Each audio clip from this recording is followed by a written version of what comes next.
ngurikiye cyangwa inshuti wenda banagiye memukira bose cyambere ndabasaba imbabazi kandi ndabasezeranya ko bagiye kubona guhinduka sibyo bagiye kubona amahitamo yandi nigeze mbereka Imana ishimwe nibyo nababwira bo cyambere ndabereka ibikorwa mu mutima bwo na muntu hareba ariko cyambere ndahera ku bikorwa ari famille ari leta ari inshuti ari abantu bose banze abankunda n'abatankunda barazabona guhinduka.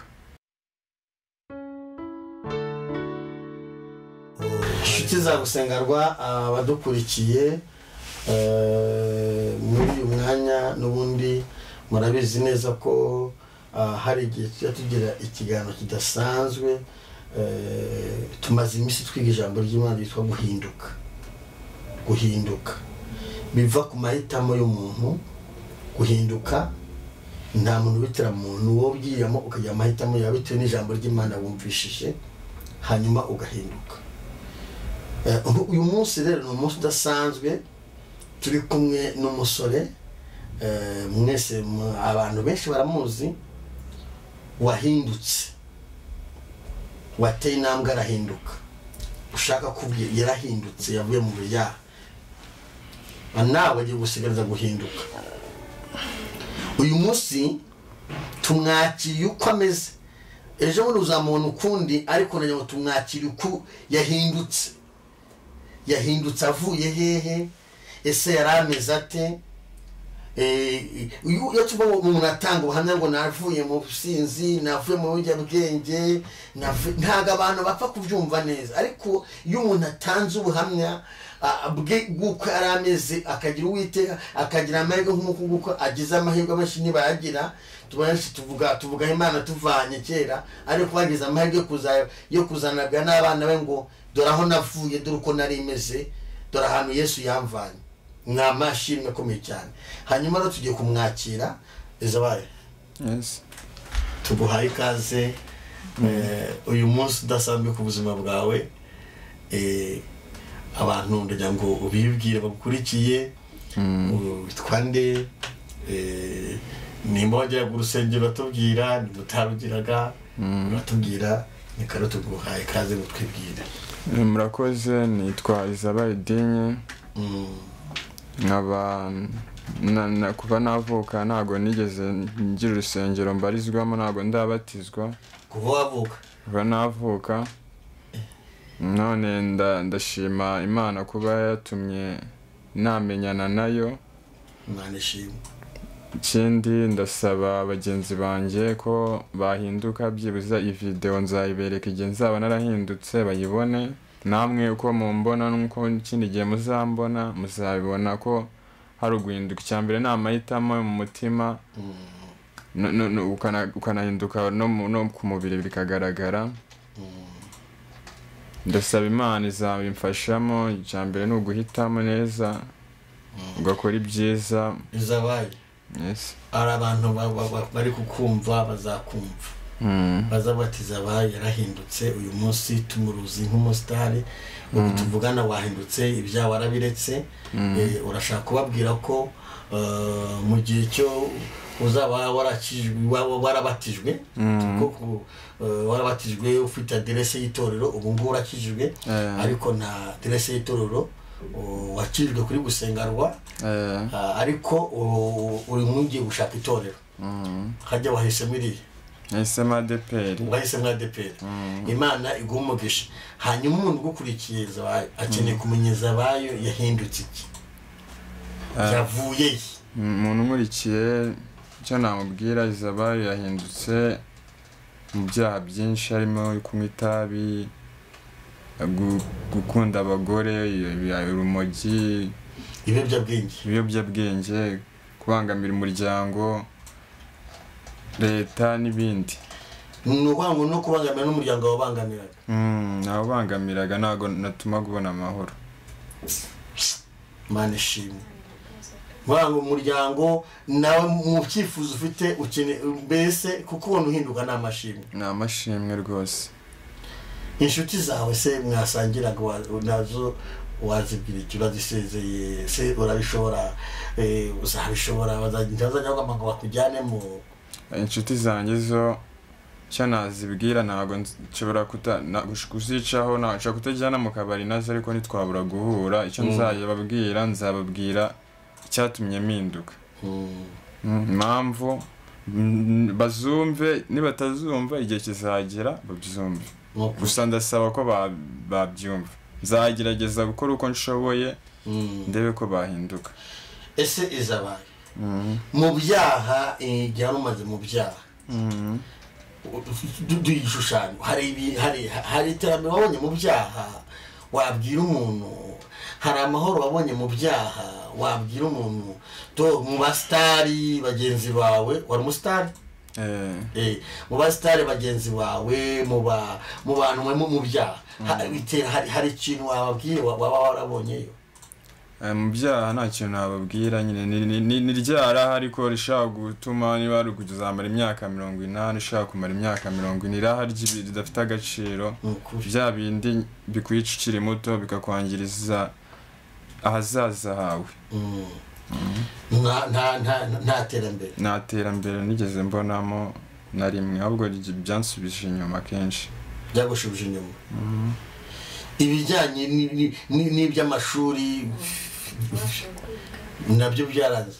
Amashuri nari mfite ubushobozi bwo kwiga, na famiye zinshyigikiye mba nararangije, haka abandi bararangije twigiye igihe kimwe, imyaka yariyongereye nta n'icyo nigeze ngeraho no kwiga biranga, n'ubu sinzi ko nzabishobora. Ariko uyu munsi umaze guhinduka urumva ufite ifu ryo kuba wasubira wakujya kwiga? Nakongera nkiga rwose, ndasaba Imana ibimfashemo nongere kwiga ko ubushobozi bwo ndizera ko Imana iracyabumfitiye. Inshuti abakurikiye gusengerwa, ndagira ngo kare nababwiye ngo sobanukirwa wimenye, sobanukirwa ikibi n'ikiza. Uyu nizabaye murabona agahinda afite, murabona umubabaro afite, ni umusore mwiza ariko murabona umubabaro afite w'igihe yataye. Iyo wakiriye Yesu nk'umukiza umera nk'aho uzutse, hari mushiki wacu dukurikiye kuri kamera arimo ararira, niko bimera, arimo hazwa n'ubuhamya bwe. Iyo umuntu yakiriye Yesu nk'umukiza umera nk'aho uzutse. Niyo mpamvu zabaye ntigeze arira ari mu byaha, ariko uyu munsi umubabaro afite n'ibyo ariko ni igihe yataye. Uradukurikiye, izabaye impamvu kwemera kujya kuri kamera ni umusanzu ari gutanga ku isi, ku gihugu, ku bana b'Abanyarwanda, ku rubyiruko rw'azabaye. Imana igumugisha. Hariho n'undi muntu wigeze akizwa arabivuga, hari umuntu wakijwe bita Yanga, nawe Yanga uramuzi? Ndamuzi. Yanga nawe yakijwe arabivuga kandi byafashije abantu benshi. Ubundi gukizwa ni uguhamiriza abantu ko wakijijwe. Nimba hari ikibazo kiri mu isi dufite isi cyangwa se nk'Abanyarwanda, urubyiruko rw'u Rwanda, nimba hari ikibazo gihari, uraboneza uri umusore mwiza ariko igihe wari warataye kudakizwa. Iyo umuntu adakijijwe abadukurikiye babyumve neza, iyo udakijijwe uba wumva ko uri gukora byiza, uba wumva ko ibyo urimo ntumvaga ari byiza se? Numvaga ari byiza. Wasohoka ukumva ni byiza? nawe nasohoka nyine nkumva ni byiza, ariko kumwe n'ibyo ngibyo byose ibigare nyine abapasiteri twumvaga ko ari ibintu bisekeje biraho, abapagani nyine abesikro, abantu b'abatekamutwe, nyine ibintu bya bindi abantu b'abanyabyaha batekereza.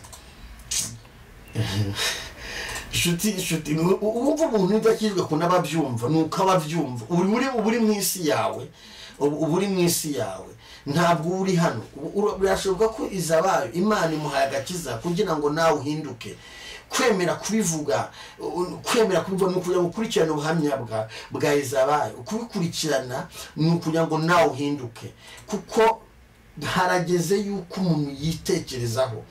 Tujya twumva hari ijambo nyakubahwa ajya avuga, perezida wacu ajya avuga ngo umuntu yitekerezaho. Ufata igihe ukagenda ukitekerezaho, ugafata igihe ukitekerezaho, urumva, ukitekerezaho ugahinduka. Uyu munsi zabaye urabwira iki bashiki bawe bajyaga bahora barizwa nuko utakijijwe? ndahamya ko bahangayitse. Mbere na mbere ndabanza mbasaba imbabazi, ikindi kandi nanone mbikore mbyerekane mu bikorwa, mbereka aho navuye naho ndi kujya, bikorwa nakoraga mbereka uko byahindutse, ingeso zahindutse, ikindi mbasaba imbabazi, byibuze ngire n'isomo nabaha ryo kuba bamira nkanjye, nanjye ngire umusanzu natanga mu muryango. Nukuri urabwira iki umubyeyi wawe waguhangayikiye? Umubyeyi we ndamusaba imbabazi cyane mumwereke no kwikamera, nimba atwumva nawe, nimba azameze kazakurikira, nabyo musabire imbabazi. Mama ndagusaba imbabazi, na kimwe utakoze ngo waranduhiye mu bushobozi wagize bwose, ndagusaba imbabazi, ndashaka guhinduka, byibuza ibyo nakoze nzabikore mu myaka nsigaje. Imana ibimfashemo. Imana iragufashamo, ndahamya neza Imana iragufashamo, kuko kugera ahangaha ni imbaraga z'Imana, kwemera kugera ahangaha, guhinduka.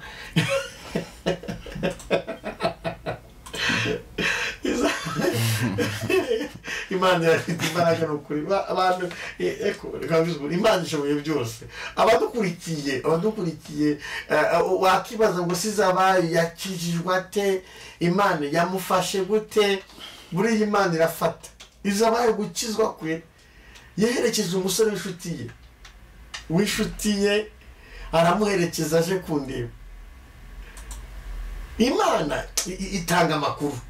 Musore turasenga nizabaye agakwinjira. Imbaha karibu. Izabaye arabyanga. Ese nigendera rwose, mbamagaze hariya. Izabaye arabyanga aragenda, ariko turi gusenga burya umuntu akoza usimira mama wakwisi Izabaye.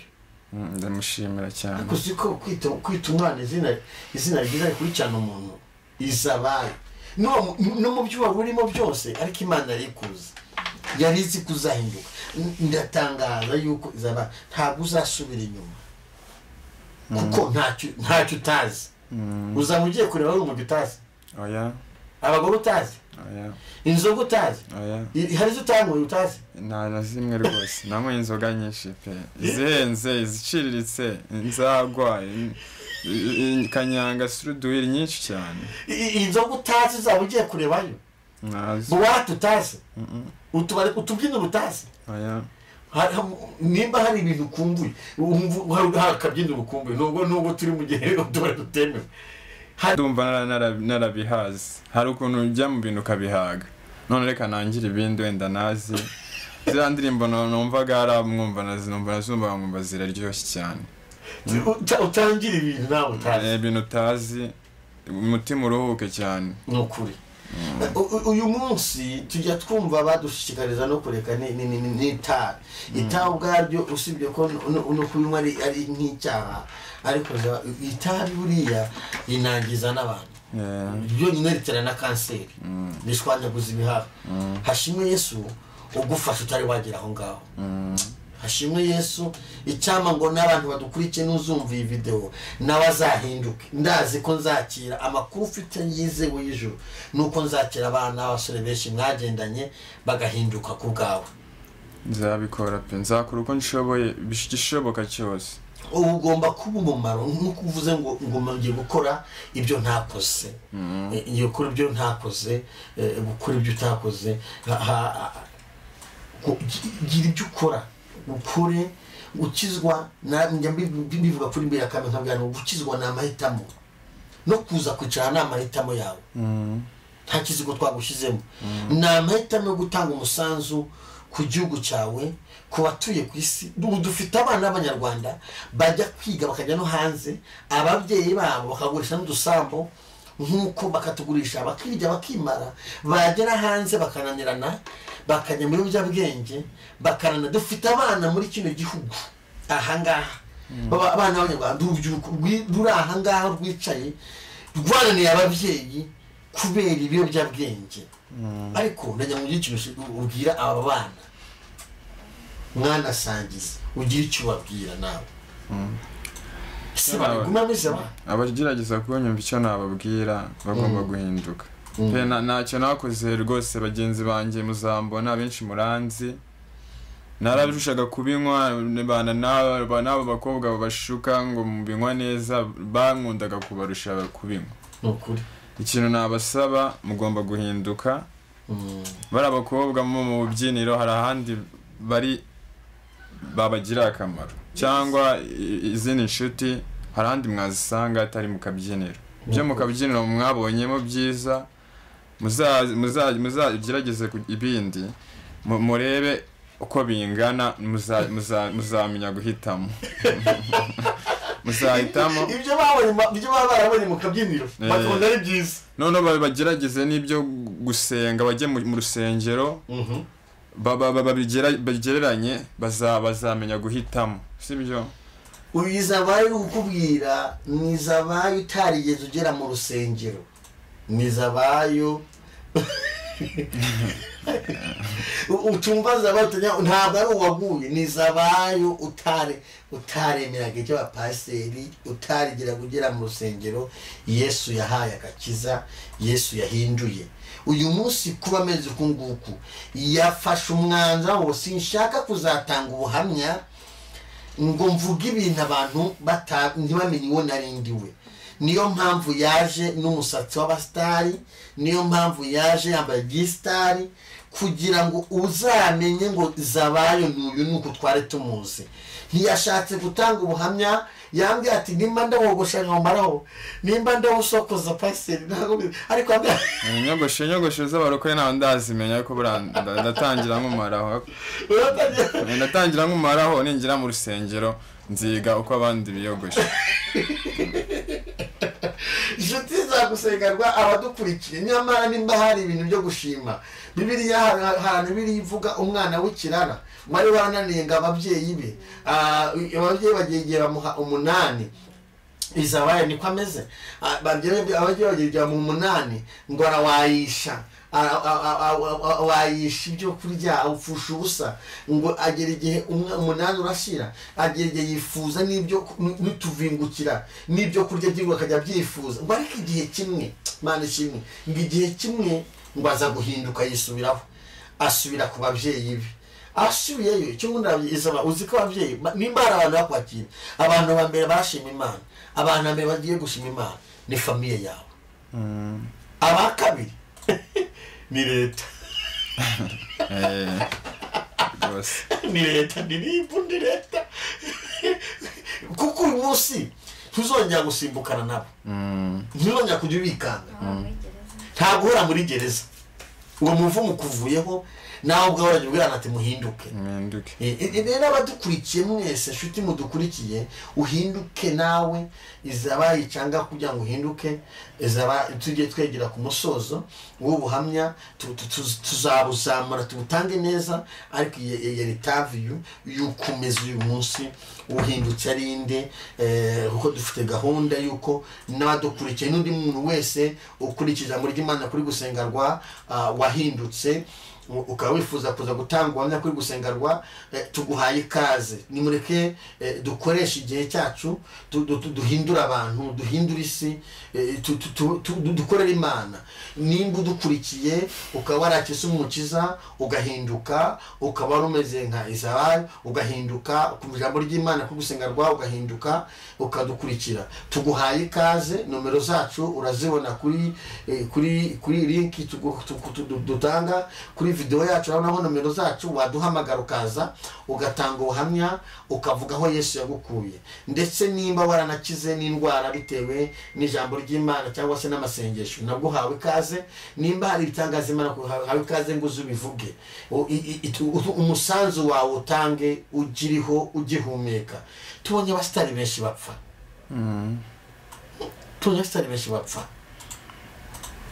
nimureke tujye mu Mana tubonye abantu bakomeye bapfa tubonye abahanzi bapfa tubonye abantu batandukanye bapfa shitani riba uvuze ijambo rikomeye rikimenekeza ku basitari uravuze ngo mu gihe Imana imaye cyo kongera kubaho Imana ishoboze gukora ibyiza n'ukuri nanjye gusenga isengesho tugusenge tuvuga Imana ushoboze abaye ariko twasenga ni iki wabwira hari icyo wabwiye abambashiki bawe hari icyo wabwiye wawe ariko nicyo wabwira famiye zawe zigukurikiye ubu nazo warazibabaje. Cyo nabwira famiye zinkurikiye cyangwa inshuti wenda banagiye memukira bose, cyambere ndabasaba imbabazi kandi ndabasezeranya ko bagiye kubona guhinduka, sibyo bagiye kubona amahitamo yandi nigeze mbereka. Imana ishimwe. Nibyo nababwira bo, cyambere ndabereka ibikorwa mu mutima bwo nta muntu hareba, ariko cyambere ndahera ku bikorwa, ari famiye, ari leta, ari inshuti, ari abantu bose banze, abankunda n'abatankunda barazabona guhinduka. Zabayo Imana igumugisha gukizwa na mahitamo, Imana igumugisha. Tugiye gusenga Imana kandi uhumure, urashobora no gukizwa, umusatsi wawe ushobora kusokoza ukawukora neza ukawugumana, nta cyaha gihari, amahitamo yawe. Aya n'ubundi nabanyiri umusitari, nabanyiri umusitari kuko hari ukuntu umeze, ntabwo rwose uyu musatsi ari mwiza. Nabanyiri umusitari kandi abasitari bagenzi baza bari mwese ndavuze ngo Imana ibashoboze ubuzima bagiye ku musitari wo muri Kristo Yesu atangira kurera Imana kandi yabitangiye. Nimba ukurikiye ubuhamya bwa Zabayo yatanze, nguhaye ikaze hano kuri gusengerwa, nawe uze utanga ubuhamya bwawe isakuvanye kandi Zabayo uzatanga ubuhamya bifatika, ariko byibuze umuntu wese uzakubona turi gutanga ubuhamya azajya abona ngo uyu ni Zabayo ndamuzi, nuko yari ameze, kuko amateka arahindutse. Ni ukuri ugiye kuba umumaro, Imana izakugira umumaro. Duhanura uko umuko Imana mbwiye imbere ya kamera, ugiye kuba umumaro. Nshima Imana rwose. Imana igiye kugukoresha iby'ubutwari, imbaraga zikurwanya, imbaraga z'abarozi, ibitambo byatanzwe ku buzima bwawe, ibyo bintu Imana igiye kubitesha agaciro. Ugiye kuba umumaro mu gihugu, ugiye kuba umumaro mu muryango wawe, ugiye kuba umumaro mu itorero. Imana igiye kuguha imbaraga zo gushobora kureka ibyaha, kandi Imana igarura umugisha wawe kuri umunyamahirwe. Akazi uzakabona, nzanjye wese nzagutahira ubukwe. Ndibona munyibira kamera. Mariage ndayibonye, uzumumaro, uzakora mariage, amateka azahinduka. Mamuzamubwire ngo umukozi w'Imana yambwiye ibi, hari ibintu byiza Imana yambwiyeho. Umuririmbyi Isirani Mbonyamwe ngo nzibyo nibwira kubagirira si bibi ahubwo ni byiza, kugira ngo mbare mu mutima w'ibizaza ndabakunda. Impamvu utapfuye, ndagira ngo uri kubona uburyo umuntu ugira akatishe kamera arekeze kuri Zabayo, mubwire ijambo rimwe dusenge. Impamvu Zaba, impamvu utapfuye ni ukugira ngo ukorere Imana. Impamvu utapfuye, buriya inzoga zijya zica abantu bagapfa. Ngo ariko bari dini munasenda umuntu akaruka. Akaruka kinyaraho nyine. Akinyaraho? Rwose. Ntabwo byambayeho, ariko anakoze ibirenze ibyo. Nakoze ibirenze ibyo pe. Impamvu izo nzoga zitakwishe uyu munsi ukaba uriho ni ukugira ngo ube umumaro mu muryango wawe, kuko ubundi ijya kurisha ihera ku rugo. Ni ukugira ngo ube umumaro mu muryango wawe. Icya kabiri, impamvu ni ukugira ngo ube umunyamumaro mu gihugu cyawe. Icya gatatu ni ukugira ngo ube umunyamumaro mu itorero uzasengeramo no ku bantu b'Imana. Reka mubwire, uyu muntu ari mu byaha, shitani yakwiba gato igahita ukaba urapfuye. Ariko Imana ishimwe ko yaguhishika kwimana, ukaba ugejeje uyu munsi utarapfuye. Imana nishimye ko Imana yakwimanye ikabwira ngo ushyize ku munzane mbaze kugera kuri ibi, ngeze kuri ibi, nababwiye ko mu byaha ntacyo nabonye ariko muri Yesu narakibonye. Kandi ikintu cya mbere ubu ngubu nta mahoro ufite. Amahoro ndayafite rwose. Amahoro ya mbere nayagize nijoro nibwo nasenze. Numvishe mpindutse pe, nasenze ntabwo ndabimenya neza ariko nyine urasenga nasenze nari nananiwe kuryama nyine uramenyereye inzoga usinzira utazibonye uraryama ukamara nk'amasani. Nagiye kuri telefone birarambirana ishiramo umuriro, ndangije ndasenga nsenze nabwo ntabwo namenye igihe sinasinzire. Natekereje iminota 20 majije gusenga shiduka nasinziriye. Haleluya. Kandi wari uzi ko kuba utazimwe utarasinzira? Ntabwo rwose nasijyaga nsinzira. Ntabwo wasinziraga ariko wasinzira usinzira. Imana ishimwe. Ubu ufite amahoro. Mfite amahoro. Byibuza kuko nabizimenyereye urushaka nkora siporo byibuza kugira mu birunanirwe ariko nabwo bikanga, ariko byibuza ndi kumva ari ukuntu mu mutima biri kugenda bihinduka nasanzwe menyereye. Inshuti mwari mudukurikiye kuri ubuhamya bwa Izabayo atanze akimeze uko yarameze, kuyatubwira ati ndashaka ko umuntu wese uzambona n'abashuti banjye na famiye ntabwo ari gusa ahubwo n'abana uzabyara n'abana uzabyara n'abana uzabyara n'umugore uzashaka uzamubwira ati urashaka kumenya Izabayo n'abuzukuru bose n'abuzukuru uzamubwira ati nuko nari meze ariko Yesu yarafashe. Nawe Yesu agufate mu izina rya Yesu. Mana tugushimiye imbaraga zawe zikomeye, tugushimiye urukundo wakunze abantu bawe, tugushimiye umugambi mwiza ufite ku rubyiruko rw'u Rwanda, ku gihugu cyacu. Tugushimiye kari wowe wimanye uyu mwana w'umusore, twe ntacyo twakora ngo ahinduke, ariko tugushimiye ko yumvise ijambo ryawe, akumva ijambo ryawe, akemera guhinduka. Bari baragerageje byaranze, uyu munsi akaba yemeye guhinduka ndetse akemera no gutangariza abantu bose abatuye ku migabane itandukanye y'isi, famiye n'abazamukurikirana ko yahindutse. Mwami turi imbere ya kamera tumusabiye imbaraga koko kuko abihamirije imbere y'abantu. Umuha imbaraga, umushoboze, umuha imbaraga igihe yataye ari kucyicuza. Turasenya umuha imbaraga yinjire mu kindi gihe. Ejo umuntu warambwiye ngo hari igihe cy'umubabaro umuntu abamo, hari igihe umuntu aba agasuzugurwa, hari igihe umuntu aba akararira, hari igihe umuntu aba akiyahuza ibiyobyabwenge, hari igihe umuntu aba abantu bakamuhunga, abantu bakamuvumira iyo. Ariko urabona ngo hari igihe umuntu, hari igihe umumama none akakenerwa. Ngushimiye ko Izaba igihe yaratuyemo yarari mu gihe cy'ibyaha, ariko kuri iyi tariki muri ibi bihe yimutse, yarimutse yinjiye mu gihe cyo kuba umukozi w'Imana, yinjiye mu gihe cyo kunezerwa, yinjiye mu gihe cyo gushaka ubushobozi, yinjiye mu gihe cyo kunezeza umuryango, yinjiye mu gihe abantu bose bagiye gutungurwa. Tumusabiye imbaraga, tumusabiye amavuta, tumusabiye ubwenge, tumusabiye kubihagararamo neza.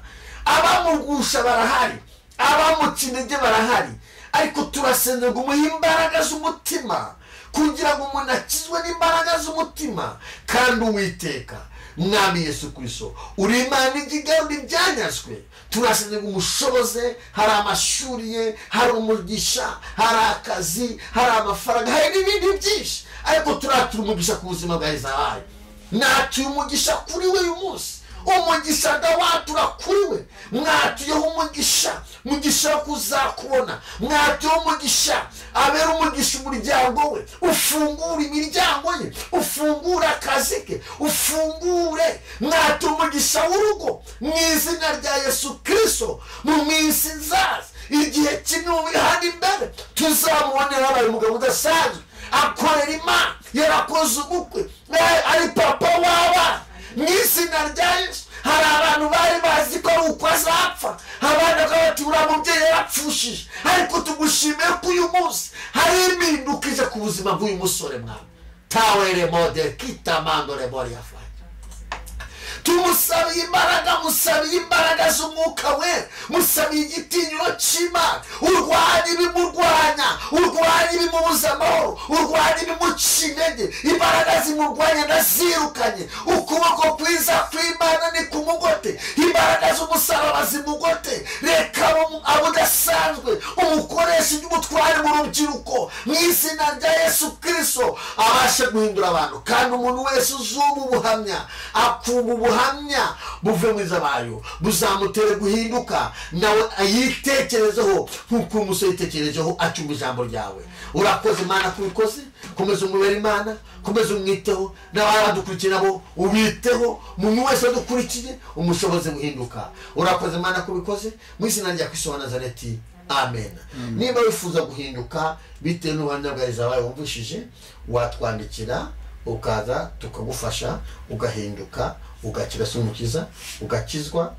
Ubuhamya nakagaruka. Bye bye.